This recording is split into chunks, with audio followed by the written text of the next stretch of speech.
Ethan Cross stood in the middle of the crowded square as the alien voices echoed through the air like waves crashing against unseen cliffs. The sky above was a pale green, and the air smelled of metal and strange flowers. The city of Tvara was alive with movement as tall beings with silver skin and bright yellow eyes gathered in a wide circle, their long fingers pointing toward the raised platform at the center.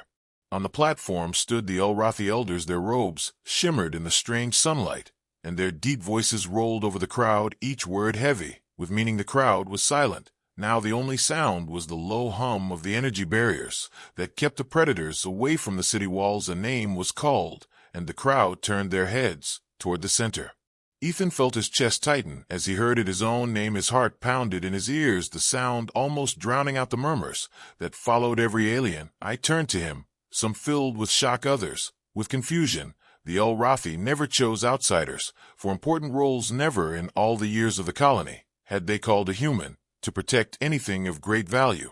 2 Elrathi guards stepped forward, their armor glinting in the light. They beckoned for Ethan to walk toward the platform. His boots felt heavy, as if each step carried the weight of a world. He had never agreed to this. He was only a cargo pilot from Earth who came here for trade runs. He was not a fighter. He was not a hunter. When he reached the platform, the eldest Elrathi looked down at him, his voice like deep stone. You have been chosen to protect our cubs. Until the danger has passed, no one else will do. The predators come for them. You will stand between the cubs and death. Ethan's throat felt dry. He wanted to speak, to say he was not the right choice, but the eyes of the crowd were locked on him like the eyes of a storm. The cubs appeared from behind the elders, small, soft creatures with bright fur and curious eyes. They looked innocent and fragile, nothing like the warriors that guarded them. The smallest one stepped closer, sniffing the air around Ethan as if testing him, before giving a small sound that almost felt like approval. Whispers ran through the crowd. Why him? Why a human? What can a human do? The elders raised their hands for silence. The predators are not like those you know. They do not hunt for food. They hunt for something darker. They will not stop until they take what they want. You will guard the cubs at all costs, even if it costs you your life. Ethan felt the air grow colder around him, the meaning of their words sinking into his mind. The predators had been attacking the city borders for weeks, and now they were close enough to threaten the heart of Tvara. The cubs were the future of the Elrathi. Their survival meant the survival of the entire race, and somehow this duty was now his.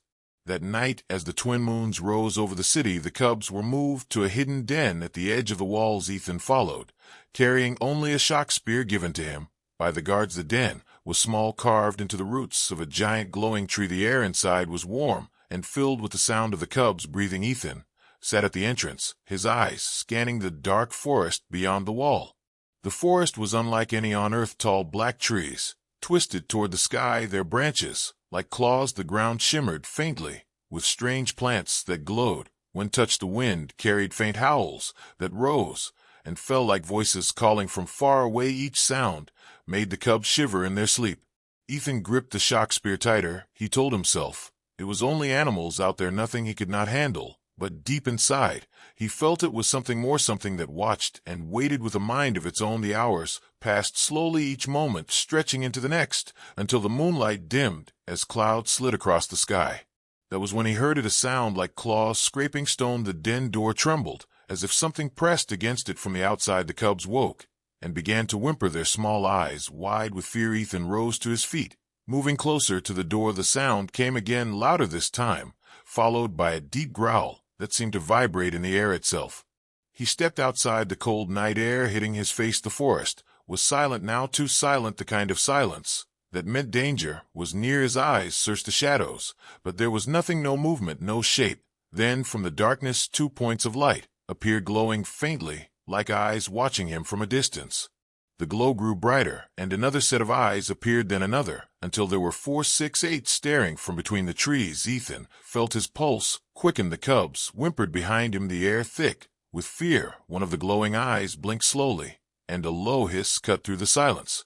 Ethan took one step forward, the spear ready. His mind told him to shout to scare them away, but his voice would not come. His breath made small clouds in the cold air, and for a moment nothing moved. Then, without warning, the glowing eyes vanished, melting into the dark, as if they had never been there. He turned to go back inside, but stopped. A faint mark had been scratched into the ground just outside the door. It was not a claw mark. It was a symbol, a strange black spiral that pulsed faintly under the moonlight. Ethan stared at it, his skin prickling with a fear he could not name, and in that moment he knew the real hunt had already begun.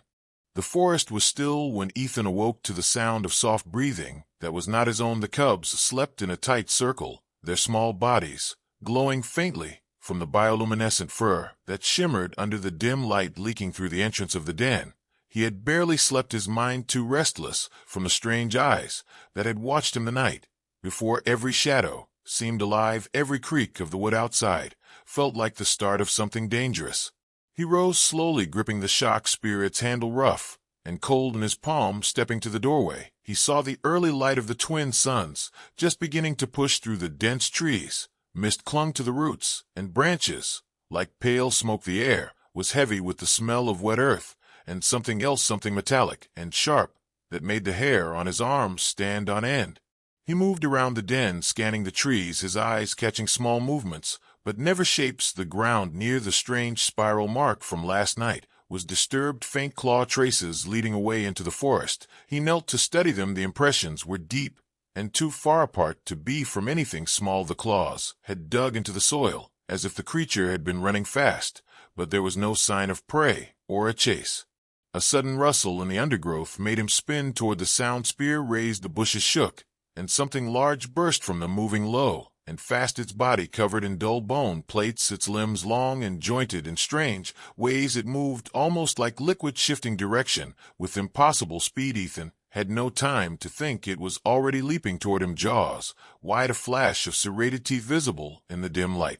He thrust the spear forward, the tip sparking with a sudden burst of blue energy. The weapon struck the creature's chest, releasing a crack of sound like shattering stone. The creature let out a piercing cry that rattled through the trees and fell back, its claws gouging deep lines into the ground. It thrashed once, then rolled to its feet, its black eyes fixed on Ethan with something far too intelligent to be animal rage. The cubs cried out inside the den, and Ethan moved instinctively to block the entrance. The creature circled him, its movements measured as if it were testing him for weakness. Then it lunged again, but this time Ethan sidestepped, swinging the spear sideways. The tip scraped against the creature's plated shoulder, leaving a burning mark that made it screech in pain. Its body shivered violently before it backed away.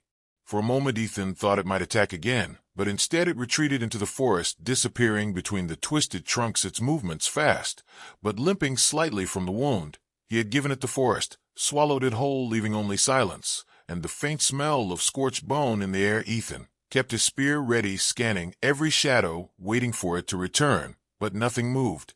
When he stepped back into the den, the cubs were huddled together, their wide eyes fixed on him. One of them, Kira, the smallest, crawled forward, sniffing the air, as if sensing the scent of the attacker still clinging to him. She gave a low growl that surprised him for such a small creature, then curled back into the safety of the group. He could not shake the feeling that she understood more than she should for her age. Hours later, the Elrathi guard captain arrived at the den, tall and armored in layered plates that shimmered faintly under the light.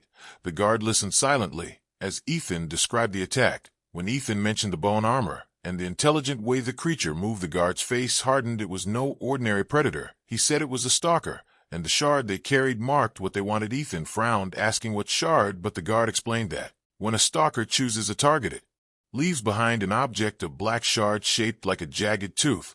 Once the shard is placed near a target, the stalker will never stop hunting until it claims it. Ethan realized then that the spiral mark outside had not just been a warning, it was a claim. The guard seemed unsettled by this, and told Ethan that stalkers were not native to Dvara. They came from beyond the stars, hired by those who could pay their high price for kidnapping rare beings. The cubs were more than rare, they were priceless symbols of power to many across the galaxy. As the guard left, Ethan examined the ground again, searching for the shard, and soon he found it half buried near the spiral. It was blacker than any material he had ever seen, almost drinking in the light, its edges too sharp for natural stone. When he touched it, the shard vibrated faintly, like a heartbeat, sending a cold pulse into his fingers. He wrapped it quickly in cloth and kept it close, unsure if destroying it would help or only bring the hunters faster. That night the air was thick and heavy with the scent of rain. The clouds above rolled in faster than he had ever seen, swallowing the moons in darkness. Ethan knew from the guard's words that stalkers preferred the cover of night. Without light, he sat at the den entrance, the spear across his knees, every muscle tense, the cubs restless behind him, moving in their sleep toward the door, as if drawn by something unseen. Each time, he had to gently push them back, their small eyes opening briefly before closing again. From the forest came faint movements, soft enough to almost blend with the sound of falling leaves, but Ethan knew they were there. The same glow of eyes appeared once more, yet this time they did not stay still. They shifted around him, moving in a slow circle, sometimes disappearing only to reappear from another angle. He felt their presence pressing in tighter with each moment. Ethan decided he would not wait for them to strike first. He moved quietly into the trees, circling wide, until he found a low ridge where he could see the den from above. He crouched there, gripping the spear and watching the shadows below. One of them broke away from the others, moving toward the den door fast and low, its bone plates glistening faintly in the dim light. Ethan leapt from the ridge, landing between it and the den, his spear crackling as he swung. The stalker snarled, its black eyes locking on his face before it darted to the side faster than his swing could follow, but it had not expected him to drop to one knee and sweep the spear low. Catching its leg, the electric charge made it convulse and slam into the ground. Ethan stepped forward to finish it, but the creature let out a sharp call, a sound like metal tearing, and instantly two more shapes burst from the trees. They moved in perfect sync, one drawing his attention while the other tried to flank him. He turned his attacks into feints, using his human unpredictability to throw them off balance. A wild swing here, a sudden step forward, there enough to keep them from landing a clean strike. Sparks lit the dark each time the spear connected with their bone plates, the air filled with the sharp smell of burning keratin. Finally, one of the stalkers lunged too far, overcommitting to its strike. Ethan pivoted, letting it crash into the other, both tumbling to the ground. He struck hard at the first, leaving a deep burn across its chest. The two scrambled up, hissing before retreating into the shadows, the first limping badly as it vanished into the forest. Ethan could not shake the cold that clung to his skin. After touching the second shard, the feeling sank deep into his bones, like icy water, seeping through every layer. He stared at the jagged black piece wrapped in cloth, yet even through the covering, he could feel its faint heartbeat, pulse in time with his own. The forest around him whispered with soft rustles that could have been wind, or could have been the stalkers moving silently just beyond his sight. When he returned to the den, the cubs were awake, their glowing fur dim, as if a shadow hung over them. Kira, the smallest, stood near the entrance, looking out into the darkness beyond the walls, her eyes glassy and distant, as though seeing something far away. Ethan stepped between her and the opening, and she blinked slowly before turning away, without a sound. It was unlike her. She had always been curious and alert. Now she seemed drawn by some invisible thread. Ethan knew the stalkers were not just hunters, they were clever and patient. The Ulrathi guard captain had said they were mercenaries, which meant someone had paid them to take the cubs, that someone was willing to wait and strike at the perfect time. The shards were not just marks, they were lures, drawing the target toward the hunters in ways Ethan could barely understand.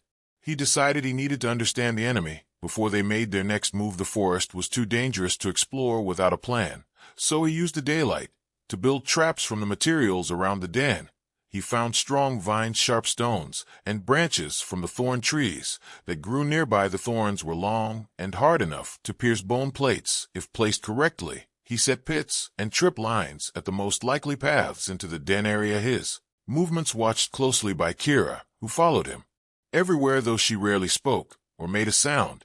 By the time the twin suns dipped low, the traps were set, and the forest was beginning to change its colors, shifting from deep green to shades of silver and black. The sounds of the day faded, replaced by the low hum of night insects and the distant calls of unseen creatures. The cubs curled together inside the den, while Ethan sat at the entrance, the shock spear across his knees, waiting.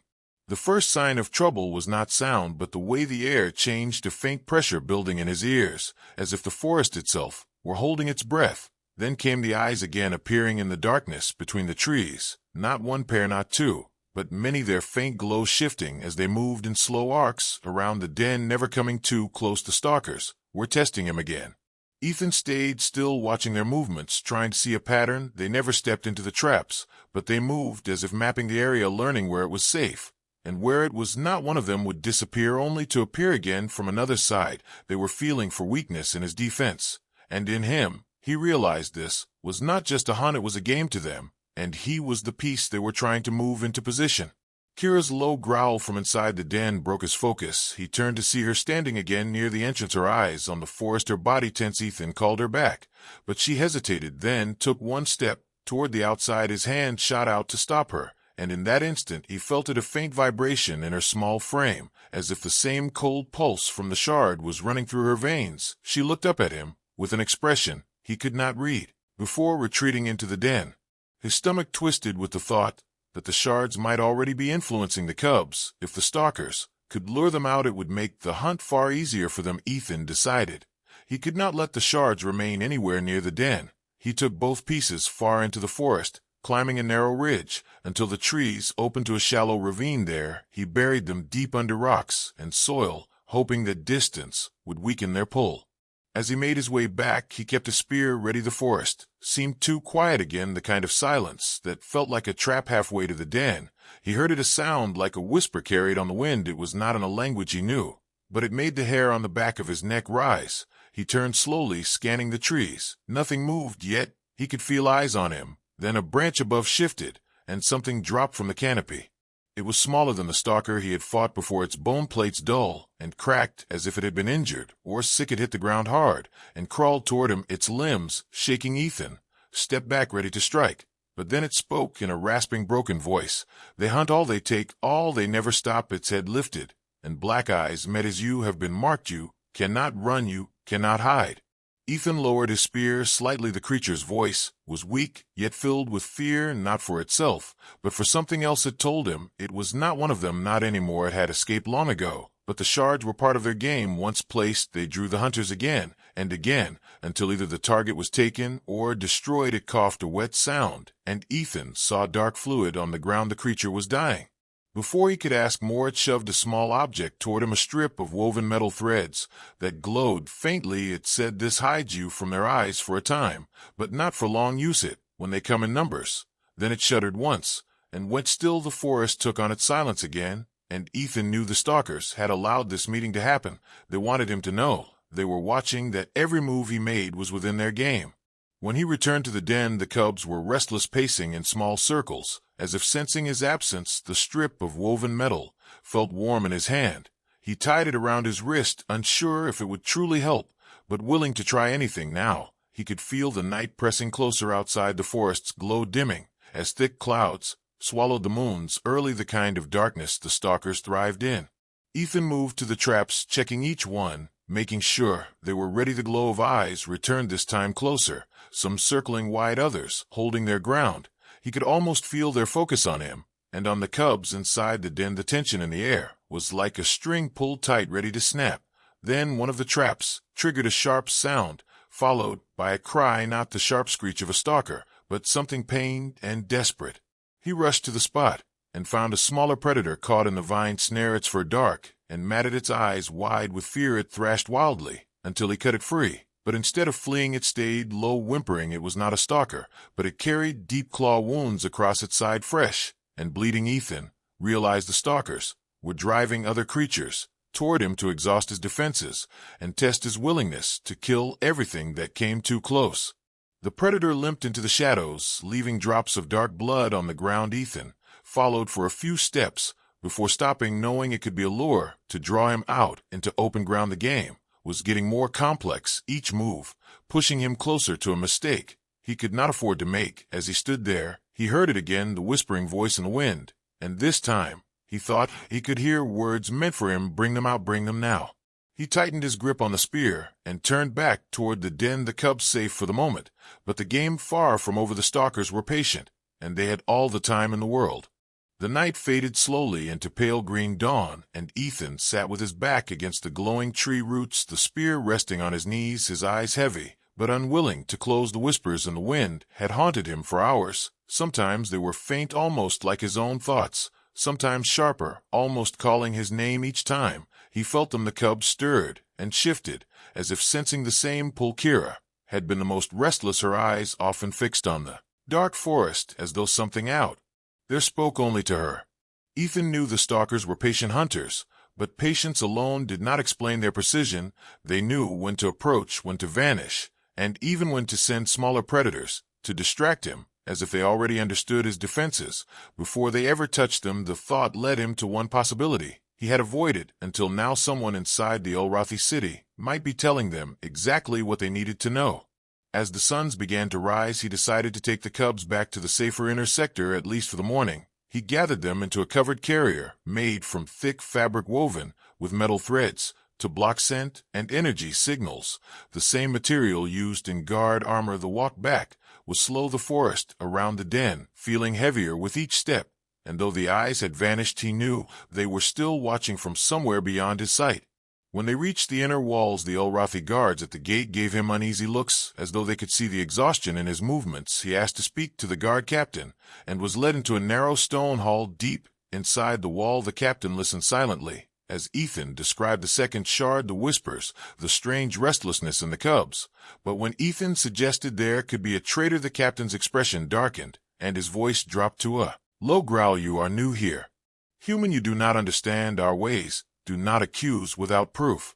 Ethan could see he would get no help from the official guard, so he left with the cubs and made for the small market district. Just inside the walls here, the air was thick with the scent of alien spices and the sound of hundreds of voices, but Ethan kept his eyes sharp, looking for any sign of someone watching too closely. It was then he noticed a tall Ulrathi with pale markings on their neck moving in the crowd, yet never stopping at any stall. They stayed just far enough to keep him in sight, but each time he shifted direction, they shifted too. He led the cubs toward a narrow side street and waited until the figure passed the corner. Then he stepped out, blocking their path. The Ulrathi froze, their yellow eyes flicking to the carrier at his side before settling back on his face. Ethan asked directly why they were following him, but the alien gave only a slow shake of the head. Before trying to push past, Ethan grabbed their arm and felt a hard shape hidden under the cloak. Pulling it free revealed a small metal device shaped like a claw with faint black light pulsing inside it.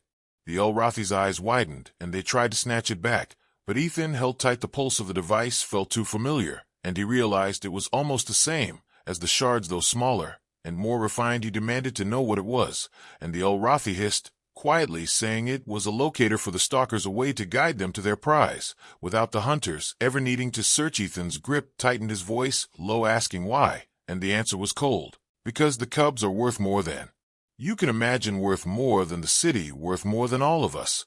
Before Ethan could react, the Ulrathi twisted free and bolted down the alley, vanishing into the twisting passages of the market. He wanted to follow, but the cubs cried out inside the carrier, their voices sharp with distress, the device in his hand still pulsing. He knew the traitor was gone, but this proof was enough to confirm his fear. Someone inside the walls was feeding the hunters.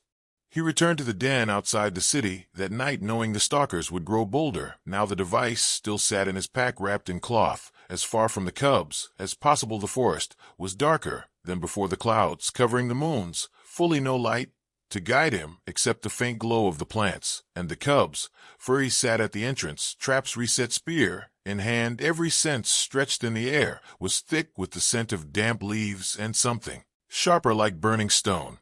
The first sign came not from the trees, but from the ground itself, a faint vibration under his feet growing stronger each second. Then it stopped, replaced by silence, so complete it pressed against his ears, and in that silence came the sound of claws tapping slowly on stone. The eyes appeared again, more than before, spread wide in a half circle, their faint glow flickering as they moved closer step by step. Ethan stood and shifted the spear into both hands, the cubs behind him making soft sounds of fear. The first stalker emerged from the trees, its bone plates catching faint light, its long limbs moving with an unnatural grace. It stopped just beyond the first trap, tilting its head as if studying him. Then another appeared to his left and another to his right, the circle closing slowly. He triggered the first trap with a quick kick, sending a net of thorn branches snapping upward, catching one of the stalkers by the leg. It screeched, thrashing, but the others did not retreat. Instead, they advanced, forcing him back toward the den, each step careful, measured, like they were guiding him rather than rushing to kill him. It was then he understood. They were trying to push him inside to trap him and the cubs together.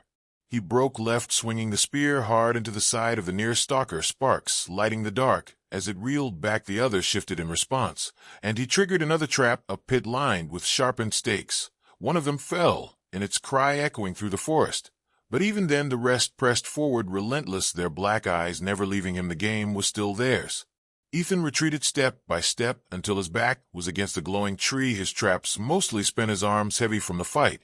But then he remembered the strip of woven metal threads the dying creature had given him. He pulled it tight around his wrist, the warmth flaring against his skin. Instantly the nearest stalker hesitated, its eyes narrowing, as if trying to see him. But failing, he stepped forward and swung the spear, the stalker stumbling back unsure.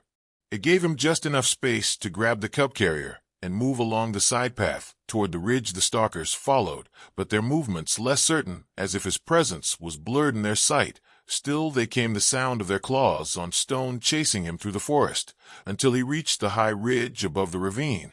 He set the cubs behind a fallen trunk and turned to face the hunters, his voice low and steady. "If you want them, you come through me." The first stalker lunged, and he met it head on, spear sparking as it drove into its chest, of force pushing him back, but not breaking him. Another came from the side, and he spun, letting it strike glance off the shaft before kicking it back down the slope. They kept coming, each one pressing harder and harder, yet for the first time he saw something in their movements that was not control, it was hesitation.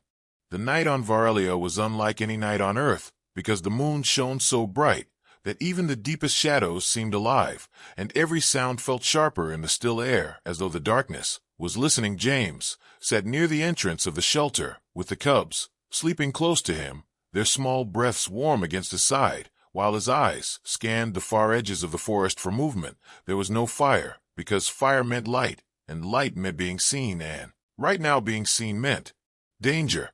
He could feel it, not in his eyes or ears, but in the tight pull in his chest, and the way his skin prickled, as if the air itself warned him something was moving out there, beyond the glowing leaves, beyond the silver roots, something with patience and hunger. James tightened his grip on the spear he had carved earlier in the day. Its tip hardened in the coals from a hidden ember, the only thing he trusted in a place where his own body felt too slow compared to the predators that roamed.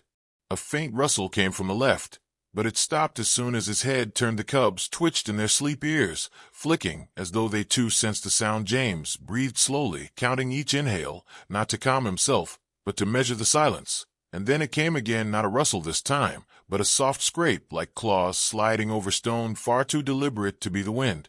James rose without a word and placed a hand on the nearest cub, gently shifting them deeper into the shelter. The smallest one whimpered, but stayed asleep as James stepped outside, moving low and slow, every step chosen with care to avoid the dry twigs that would betray his position. The air smelled strange, now sharp like metal and wet earth, and it made him think of the first hunt he had seen on Varelia, when a shadow the size of a truck had taken a flying creature from the sky with a single leap.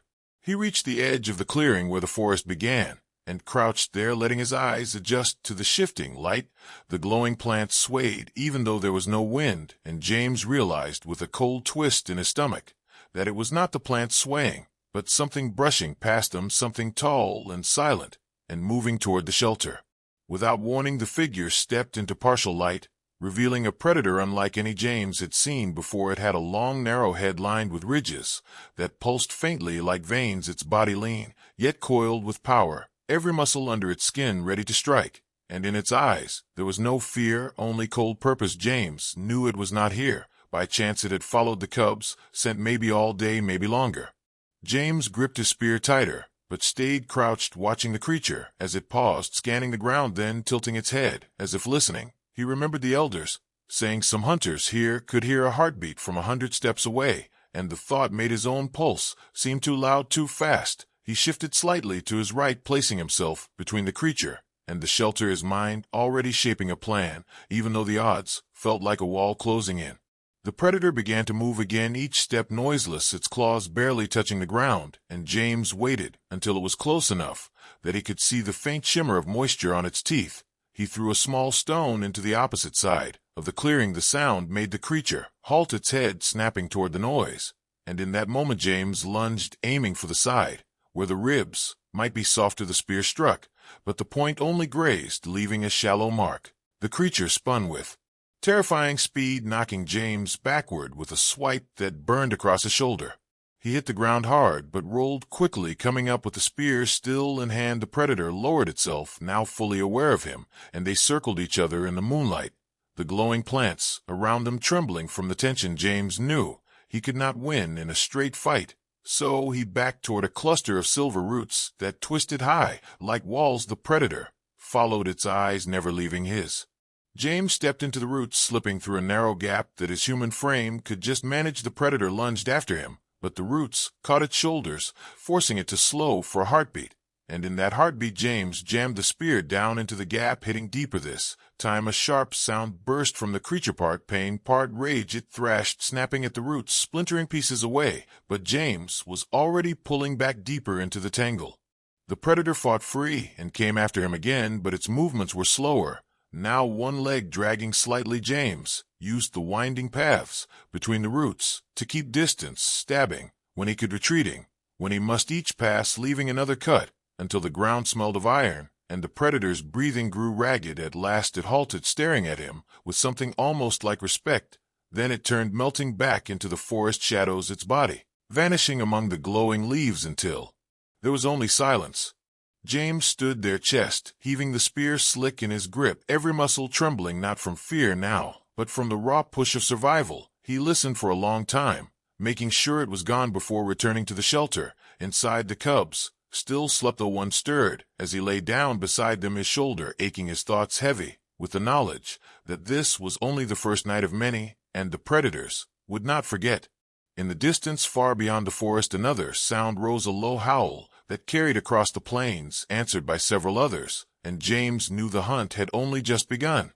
The jungle was quiet that night, and that kind of quiet was never a good sign, and Jack knew it as he stood near the small fire he had made using the special spark rocks the cubs had given him earlier in the week, and the cubs were already asleep inside the safety dome, their tiny bodies curled against each other for warmth, while the alien night pressed in like a heavy blanket of shadow. And far away something moved slowly through the trees, but it made no sound except for the faintest brush of leaves, and Jack felt the hair on his arms rise, because it was not any small creature. This was something big and patient and dangerous.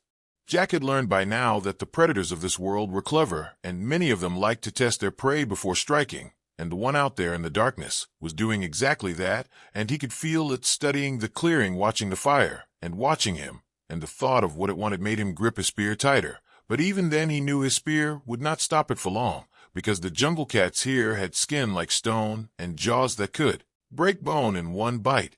He did not want to fight it yet, because the cubs needed sleep, and if they woke in panic, their cries might draw more predators. So he let the fire burn lower and kept his body still as if he were another tree in the clearing, but he kept his eyes moving just enough to catch any flicker of movement in the dark. And then he saw it, a pale glint that caught the firelight for half a second and was gone, and he knew it was the eye of the hunter.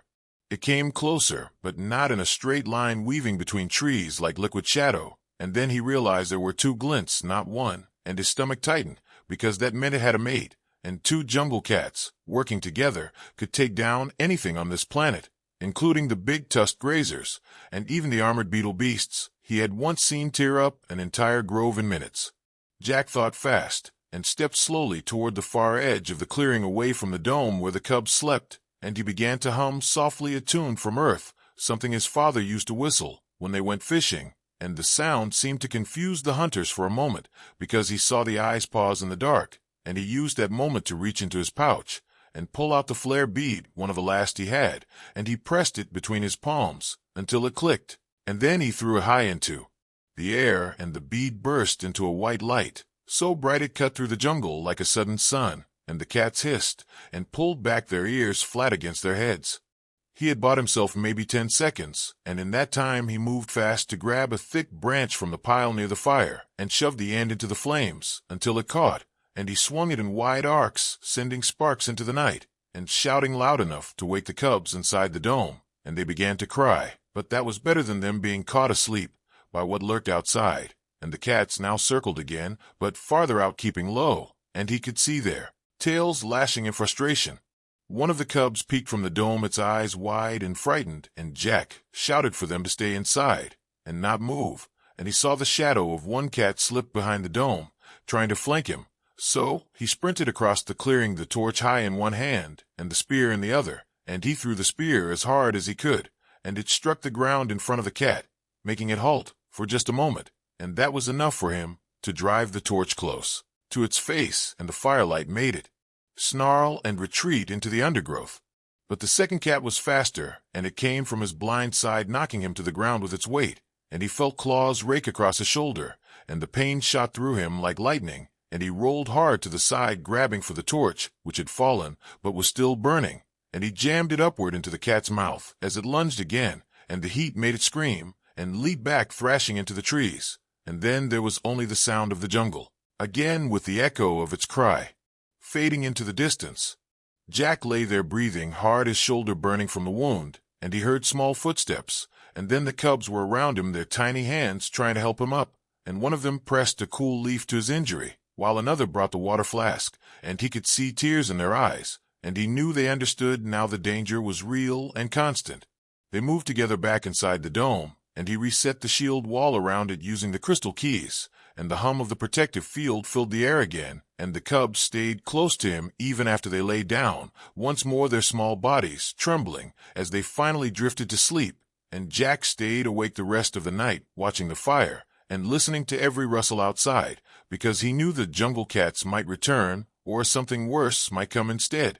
As the first light of morning broke through the trees, he could see the marks left by the cat's huge claw prints in the soft earth around the clearing, and a strange shiver went through him, because he noticed another set of prints mixed with them, larger and heavier, and unlike anything he had seen yet. And he realized the cats had been afraid too, which meant something far more dangerous had been out there in the dark watching all of them. Jack did not tell the cubs about this as they packed their small things and prepared to move deeper toward the high cliffs, where he hoped the air was thinner and safer, and as they began to walk, he kept glancing back at the trail behind them, but the prints had already begun to fade under the morning mist, and that made him uneasy, because the jungle did not erase signs so quickly unless it wanted to hide them. And as they moved under the shadow of the cliffs, Jack felt the air grow colder and the silence grow heavier, and he began to think that maybe the real danger had been waiting for them to leave the safety of the lower forest all along. The sky over the predator world was dark and heavy with storm clouds, and strange green lightning danced across the horizon, while Alex stood in the middle of the great arena, his heart beating like a war drum, as the roars of thousands of predator species echoed around him, the sound shaking the very ground beneath his feet. And above them, high in the glass towers, the ruling council of predators watched silently, their glowing eyes fixed on the human who had dared to stand against them for the right to protect the alien cubs. And Alex felt the weight of their gaze like a physical force, but he refused to bow or step back, because behind him in a small protective enclosure were the cubs, their wide eyes watching him with both fear and trust, and Alex knew that no matter what happened, he had to win for them.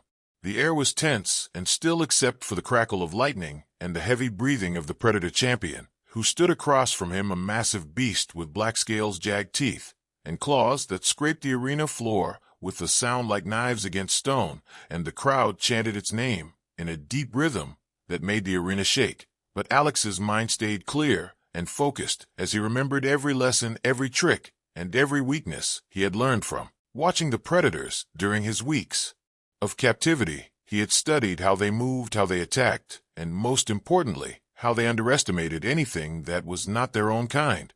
The council leader raised a claw, and the crowd fell silent. And then, with a single word, the fight began, and the predator charged like a living avalanche, teeth bared, claws flashing. But Alex sidestepped at the last moment, the massive claws slicing through the air where he had been a heartbeat ago, and he countered with a strike of his own, driving a sharpened metal shard into a gap in the creature's scales, and though it roared in pain, it did not fall. Instead it spun, with terrifying speed, swiping its tail at him, and Alex barely rolled aside, feeling the rush of air as it passed inches from his head. The fight became a blur of movement and noise, the predator attacking with relentless fury, and Alex dodging, weaving, and striking whenever he saw an opening. Each blow he landed was small compared to the size of the beast, but each one was precise and aimed at a weak point, and slowly the predator began to slow, its breathing heavier, its movements less sharp, while Alex's determination burned hotter. With every passing second, he could feel the crowd's mood shifting, some of the chants fading, replaced by murmurs as they saw the impossible, a human standing toe-to-toe with one of their greatest warriors.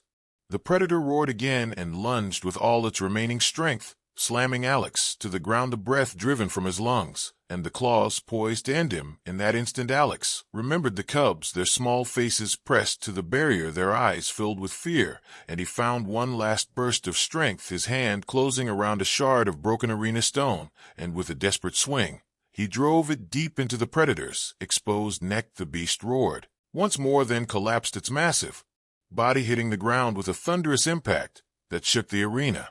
For a moment there was only silence, then the crowd erupted in a deafening roar, some in outrage, others in awe, and Alex rose to his feet, his body aching but his spirit unbroken, and he turned to face the council, who sat unmoving, their glowing eyes unreadable, and the leader finally stood, its voice carrying across the arena, as it declared that by the laws of the predators the human had won, and the cubs were now under his protection. The gates opened and the cubs ran to him, their small forms pressing against his legs, as if they knew he had saved them, and Alex knelt, wrapping his arms around them, feeling the relief and warmth of their trust. The council leader stepped down from the high platform, approaching with slow, deliberate steps, and it studied Alex for a long moment before speaking, saying that no predator had ever fought with such strategy or stubborn will, and that perhaps the old belief that only the strongest teeth and claws could protect was wrong, and this human had proven it. But not all predators agreed. Voices of anger rose from the crowd, and Alex could see some leaving in fury, their eyes promising vengeance, and he knew this was not the end, that even if the council had declared the cubs safe, there would be those who would try to take them back or harm them just to prove a point. And yet Alex stood tall, knowing that he would face them all if he had to, because the cubs were his now, and he would not let any harm come to them.